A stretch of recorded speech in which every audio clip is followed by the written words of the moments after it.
mind of table tennis fans across the world with his excellent display at major competition and has been touted as one of the biggest stars to emerge from Nigeria after Quadri Haruna. Similarly, Udoka, who also had a change of fortune in a ranking as the Nigerian national champion, gained 365 steps up to the rated 175 in the world as the fourth best ranked Nigerian female player in the world after the three of Ofion Edem, Fatimu Bello, and Tosin Orimbamishe. A good one for the both of them. We hear Nigerian Muniz Adeoke also gained 591 steps up the ranking ladder to occupy 332nd spot in the world. Meanwhile, Egypt Umar Sarr continued to improve his world ranking after African Games, gaining more points to secure back-to-back career in the ITTF ranking.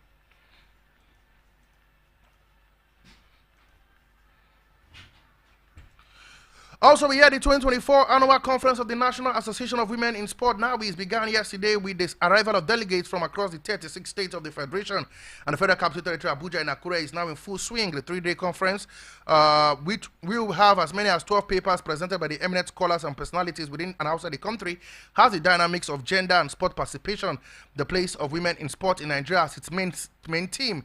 The sub-team include gender equality in sports, leadership, management and officiating, and women in sport business. The paper presenters, headlined by the national president of the NAWIS, Professor Mariam Adedunke Suleiman, includes Mrs. Folake Tunde Daramola of the Governor's Office in Alabaka, Akure. According to the chairperson of the local organizing committee, Ms. Lade Olariwaju, a communique redressing the inhibiting factors to women's participation in sport like culture, religion, and parent perception will be made public at the end of the conference. Other papers scheduled for presentation will dwell on the role of women in the stemming drug abuse and misuse in sports and the role of sport in improving women's cardiorespiratory health in Nigeria. The 3 days eventful conference ends on Friday, April 4, 2024, and over 200 delegates are to depart the Ondo State capital on Saturday, April the 5th.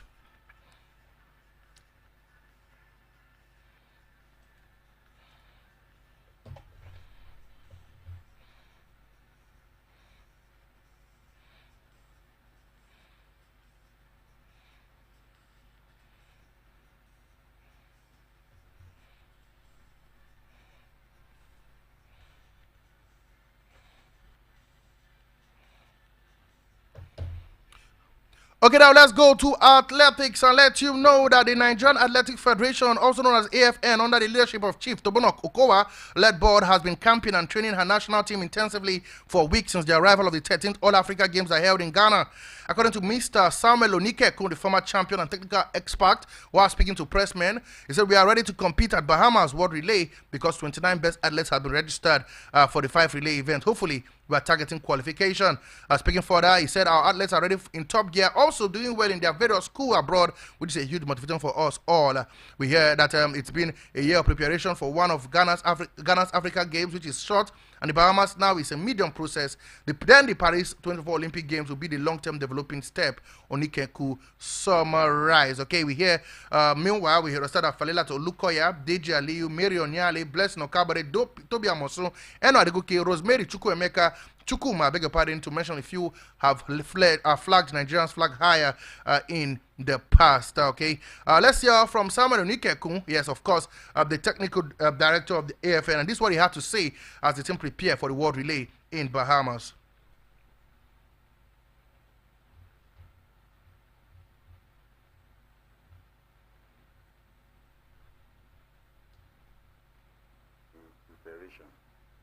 So, on 4th and 5th, we will be competing in the 5 relays, and hopefully we are planning that we'll be able to qualify for these 5 relays. What are the relays and who are the athletes that are on parade? Well, the relays are the 4x1 men and women, 4x4 men and women, and the mixed relay. We are going with the best of our athletes. Favor Philly, Chidi, Samuel Ogazi, Olayinka, Patience Oko, Nesta Ilo, everybody that is, all those that are the best in 100 and 400 meters. Ella from LSU, Tima God bless, all of them will be in the team. We are going with the best that we have available at this particular time, and we believe that we'll be able to achieve our aim in Nassau. let's look at preparation. Do you think that your contingent, the athletes, have had enough preparation getting to the Bahamas events, even as we look forward to podium finishes? I'm not somebody that complains, but we can see that our athletes are in the best of form.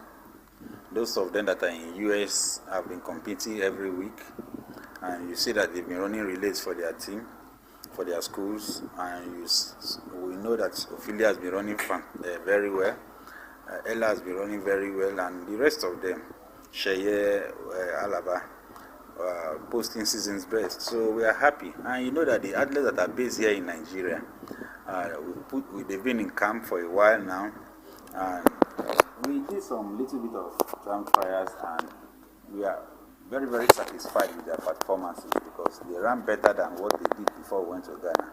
So we are very optimistic that things will go very well. Looking to the Paris 2024, athletics seems to be one of our strongholds. What will you say technically Nigeria can put in place to get a podium finish? Everything that should be done technically has been done. It's just the necessary support after the selection of our team that the athletes will require. Technically, we've started preparing right from last year, and the first part of it is in Ghana. The second part of it will be in Bahamas, and the third part will be at the Olympic Games in Paris proper. So this is a short-term, medium, and long-term goals for this year that we've planned for the Olympics.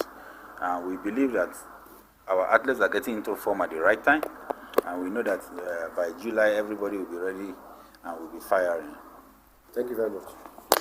Okay, that was the technical director of the AFM talking about no other than, of course, Samuel Onike speaking to us. Okay, that's him preparing for the World Relay in Bahamas.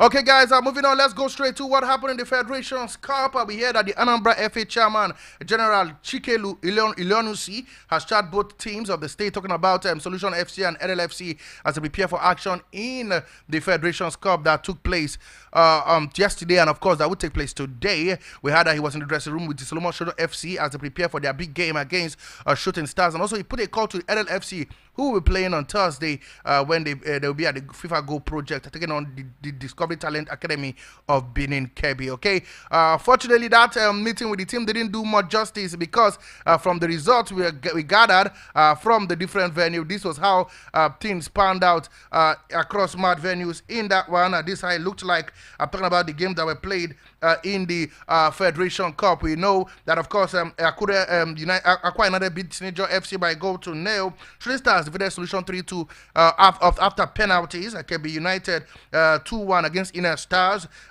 Sporting Supreme defeated PCM by 3 goals to nil. Osun United played a 1-0 draw with AFC of Abuja, and AFC won 4-2 on penalties. Beyond Limit played a 1-0 draw with Hamola, but Hamola won 4-3 on penalties. Korodu beat Green Beret FC by 3 goals to nil. Blended Insurance defeated, of course, Stormers FC by a goal to nil. Co City FC beat Stormers by 3 goals to nil. Ekiti Feeders, I beg your pardon, by 3 goals to nil. Wiki Tories 5, Junior Duboram nil, Zamfara United nil, ABS FC 1, and of course El Kanemi Warriors beat Adami Mugo FC by 2 goals to nil. For Labour Stars, they were 6-1 better than Delta Marines. That's talking about the Federations Cup 2024.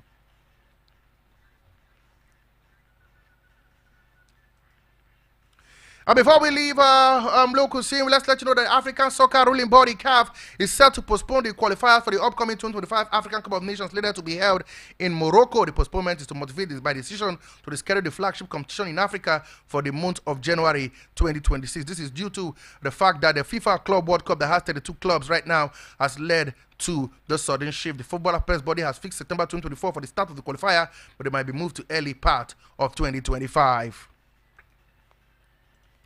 And a good one for the likes of Osima and Lukman, who were made named in the Serie A team of the week, the Serie A team of the month, I beg your pardon, and of course Dizel, who was nominated for Rangers Player of the Month as well. He will be competing with 4 other teammates, including Todd Cantwell, the guy who played with Norwich City in the Premier League.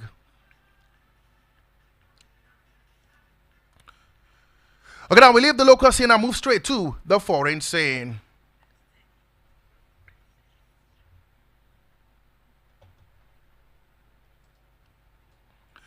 And of course, where else we'll begin from? But of course, games that went down in the UEFA Champions League, guys.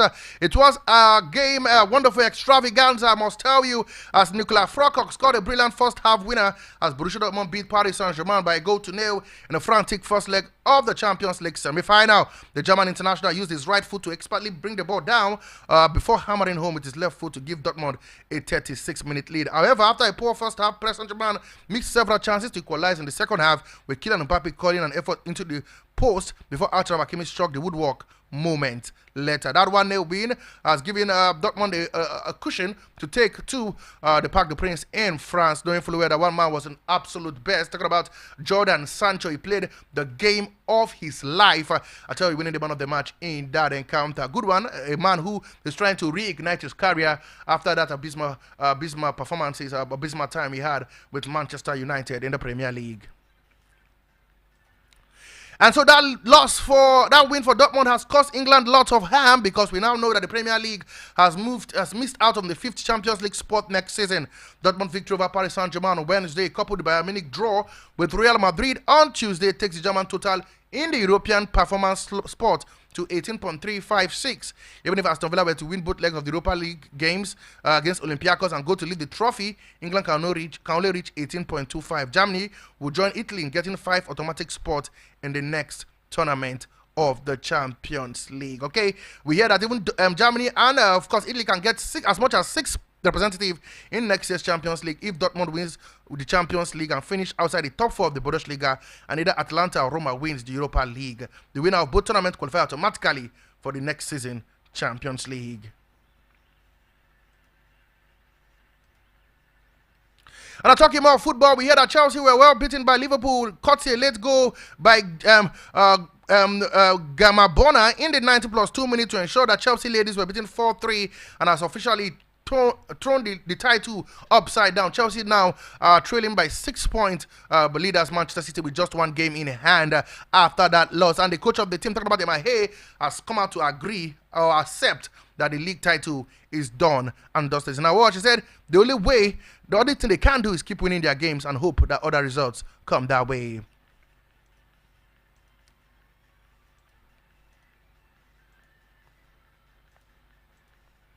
And now let's talk down some tennis, guys, quickly before we leave. I'll let you know that Carlos Alcaraz's bid for his 3rd title at the Madrid Open was ended by Andrei Rublev. Yes, the Russian 7th seed. Rublev rallied from his set down in the quarterfinals to win 4-6, 6-3, 6-2 and break Alcaraz's 14-match winning streak in the Spanish capital. The 20-year-old Madrid seed was aiming to become the first player in history to win 3 consecutive Madrid titles. Rublev would face American 12th seed Taylor Fritz, who beat Argentina Francisco Corrodolo 6-1, 3-6, 6-3 for his 250th tour level win. Okay, we hear after the grueling win against John Ludenstruff that lasted over 3 hours, Alcaraz struggled to find his best against Rublev. Elsewhere, we know that world number 2, Jannik Sinner, has withdrawn from the tournament with a right hip injury, handing Thursday's opponent Felix Auger-Aliassime a walkover into the semi-final. Canada Auger-Aliassime will face either Lehecka or Russian 3rd seed Denis Medvedev. They will play on Friday.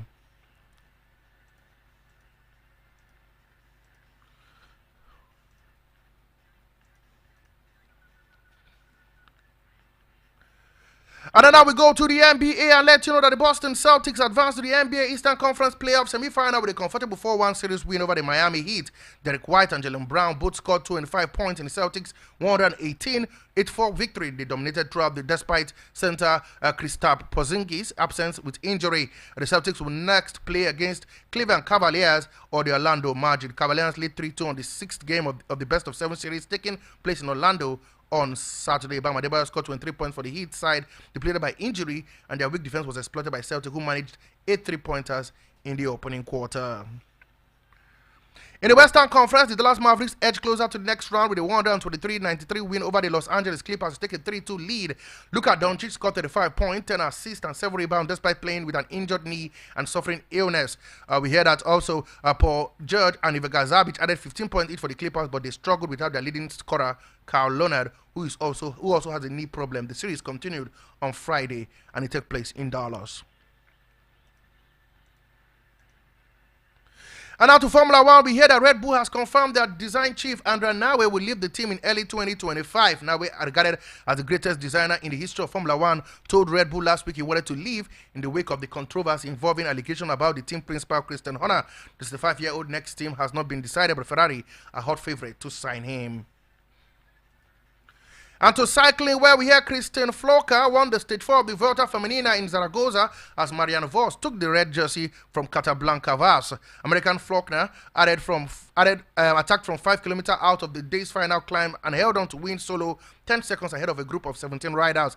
Australia Georgia Baker finished second and outsprinting third place Vos, who has a 5 seconds lead at the top of the general classification standing. Volker's victory was the 31-year-old first at the Vuelta, although she has won 2 stages at the Giro Italia Doni in 2022. And then finally in boxing, we let you know that Ryan Garcia has denied taking a performance-enhancing substance after report claimed he tested positive for banned steroid before his win over Davy Haney. It is reported that it obtained a letter from the Voluntary Anti-Doping Association (VADA) showing Garcia's positive result from Austrain. The samples were allegedly taken the day before and the day of his win over Honey in April, but the result came through afterward. Everybody knows that I don't cheat, Garcia said. I never taken a steroid. I don't even know where to get a steroid. I barely take supplement. Big lies. I beat him. Garcia has 10 days to request for his B sample to be tested.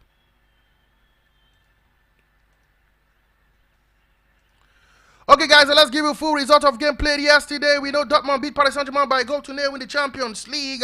In the Saudi Kings Cup, Al Nasri beat Al Khalil 3-1 with Cristiano Ronaldo scoring a brace and Sadio Mane also scoring a penalty in that encounter. Today, games will continue in the Premier League. First of all, we have Chelsea taking on Tottenham Hotspur. Big game it is. It's a London derby at the Stamford Bridge. That game is for 7:30 p.m. And of course, in the Europa League, you have Olympic Marseille taking on Atalanta. And of course, Roma will take on Bayern Leverkusen. That is still unbeaten in our competition and has our own Victor Boniface and of course Nathan Teller. In the semi-finals of the Conference League, Aston Villa under Unai Emery, who is too adamant that his aspiration is to get to the top 4 and they will not be distracted by European football despite them playing their first European semi-finals in 42 years. They will be hosting Olympiacos at the Villa Park. Fiorentina will take on Club Brugge, where both game is for 8 a.m. In the Saudi Pro League, you have Al-Hams taking on Al-Qad. That game is for 4 p.m. Al-Ali will take on Damak FC and Al-Fateh will take on Al-Riyadh. Both games is for 7 p.m.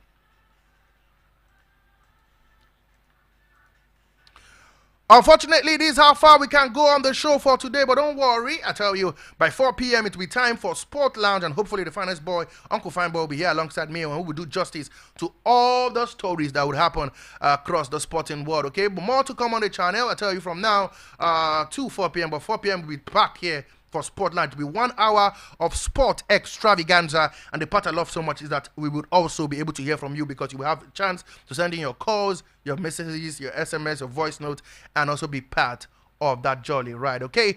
Okay, like we love to say, I'm done and I'm gone. God bless, no stress. I remain your one and only, your sport bishop, your magistrate, your pilot, your prophet, the professor, no so as Up next is the news on the hour. Don't go nowhere.